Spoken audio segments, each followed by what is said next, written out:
going to start just with a little bit of overall policy and then focus more on the kinds of policies we work on which involve drug use and pregnant women. But I think you heard in one of the opening the notion that crystal meth is a good drug in the sense that people use drugs that actually do something. We also live in a culture which sends a very conflicting message about addiction because apparently it's a really good thing. As you will see, it's good to be a Dior addict. It's good to be a BlackBerry addict. Oh, it's good, as my son is, to be a Mac addict. We sell all kinds of products. It's used in advertising. It's affirmed over and over again. Children's computer games, golf addict, love addict. This one's a little bit of a mixed message, I have to say. Great Dane addict, to be fair. Certified cat addict, fishing addict. Baseball addicts are good. Video game addicts are good. Addicted to reading. It's great to be addicted.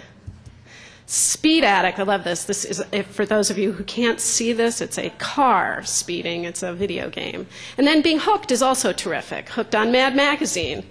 Hooked on hankies. Hooked on the outdoors. Hooked on fly fishing. That's a pun.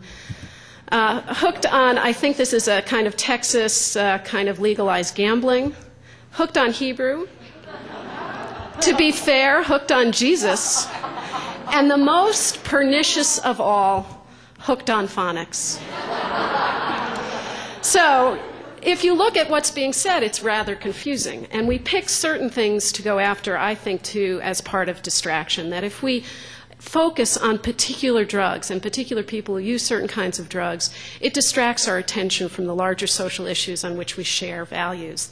The fact that 46 million people don't have health insurance, the fact that there's no parity for mental health and drug treatment, the fact that we are not a country that actually provides services or programs that value families.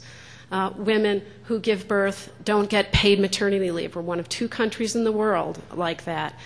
So that we use issues, hot-button issues like drugs, particularly meth right now, or abortion or gay marriage, so that we can distract attention from the things that we share, like the fact that we're losing, for example, our pensions. But to look specifically at meth and the issues we work on, I want to give a little context. When crack became usable, when cocaine became usable in the form of crack, there was an almost instant outcry and panic, and this is the bad, that it would lead to crack kids and crack babies. So you had coverage in Time magazine in the 1990s, crack kids, their mothers use drugs, and now it's the children who suffer. Labeling. You have the inside of the Time magazine. Their kids are small, innocent legacies. If somebody's innocent, somebody else has to be what? Guilty, right? And you get to the story itself, and now as the face becomes more menacing and the storyline says these kids are going to be in school with your kids, the skin color gets darker. And these are damaged kids. They're going to need your compassion. Now, if you read far enough into this article, it said there's no such thing. The experts actually said these are poverty kids, that there is no syndrome that can be associated with exposure to crack prenatally. The label is inappropriate.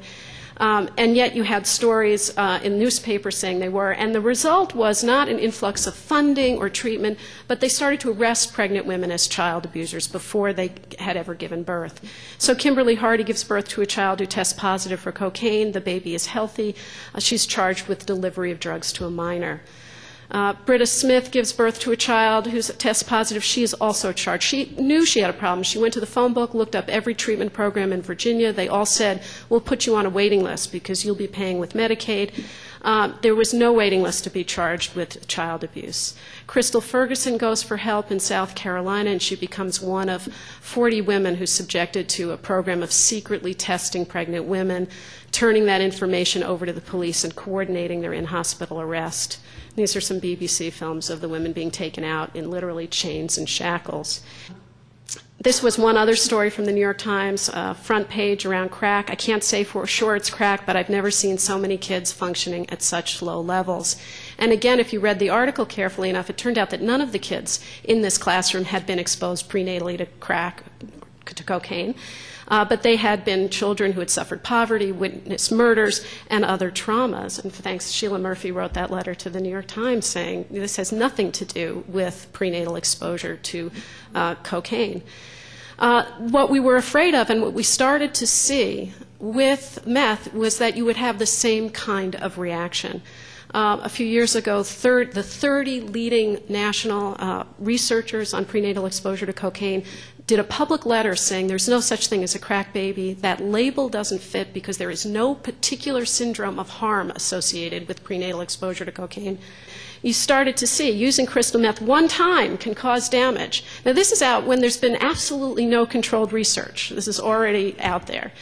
This is the image of a child in such terrible circumstances, born to a meth-addicted mom. Sheriffs call meth worst U.S. drug. And then it says here, meth use by pregnant women can lead to birth defects. Well, birth defects generally refer to teratogenic drugs that cause permanent irreversible damage, like thalidomide, that cause children to be born missing limbs. There's no evidence that cocaine or meth causes that at all. A handout that I found online from a Wyoming treatment program, What Pregnant Women Should Know. It says, your child could be hyperactive, have ADD, learning disabilities, unprovoked fits of anger. I would like to see one evidence-based study. I'm going to have the unprovoked fit of anger from reading this. The only research that has been controlled and done so far by Barry Lester seems to find an association with lower birth weight babies. Yes, that is not healthy, but it is not of a different order or significantly different from cigarettes, from all kinds of drugs, from poverty and other influences. This is another fact sheet I found online. I like this one. It says, you could affect brain, spinal cord, and my favorite down here is you could get a club foot. Now, if you could get a club foot from prenatal exposure to meth, we'd have a lot of club foots out there. I just have to honor Luciano and the Harm Reduction Project, because what they did with the first conference and this one is try to get ahead of the curve, to say we are not going to let people develop policies based on mythology, misinformation, and misreporting. It has to be evidence-based. And at a time where there's an assault on science in this country, it's especially important to insist on evidence-based everything. And we all get very isolated. So, the birthing movement likes to say we have, a third of all women have C-sections. They're unnecessary. They're not based on science. We're the only kind of medicine where policy is based not on science. And I say, yeah, but what about drug policy? And what about the other things? The good is also that every leading medical group in the country has a policy that says we should not respond to the problem of whatever the drug is, drug use during pregnancy through the criminal justice system. And it's not because they're radical feminists at the March of Dimes or the AMA. It's because they understand that if you threaten people with arrest for seeking help or admitting a problem, they're not going to get that help, or they're not going to give you the information to enable you to give them that help. So it deters not drug use, but health care. And I would point out, as I'll come to, if you put women in jail, what do you think is going to happen to them? The Amnesty International, women who are pregnant and deliver in jail deliver in chains and shackles in most places. Only 2 states in this country prohibit having women shackled during labor and delivery. If you have women in shackles, they can't be positioned to give birth. They can't get untied in time for an emergency C-section. They fall over because they're not balanced. We're going to put women in jail where they will give birth to children on the floor of their jail cells because the prison health system is so much about dehumanization and torture, not about care. Do not respond to this problem through the criminal justice system. And the other good is 2 years ago we worked with over 90 leading medical doctors, researchers, and treatment providers who early on were willing to sign a public statement, and I'm going to be asking you all to sign a public statement in a few minutes, saying, please do not rush to judgment. Please do not assume that do not create labels of meth babies. We haven't done the research. It's likely the research will be similar to what we found with cocaine. And although it hasn't stopped the bad, it certainly has lessened it. We've seen less use of these terms, so getting out front and early does make a difference.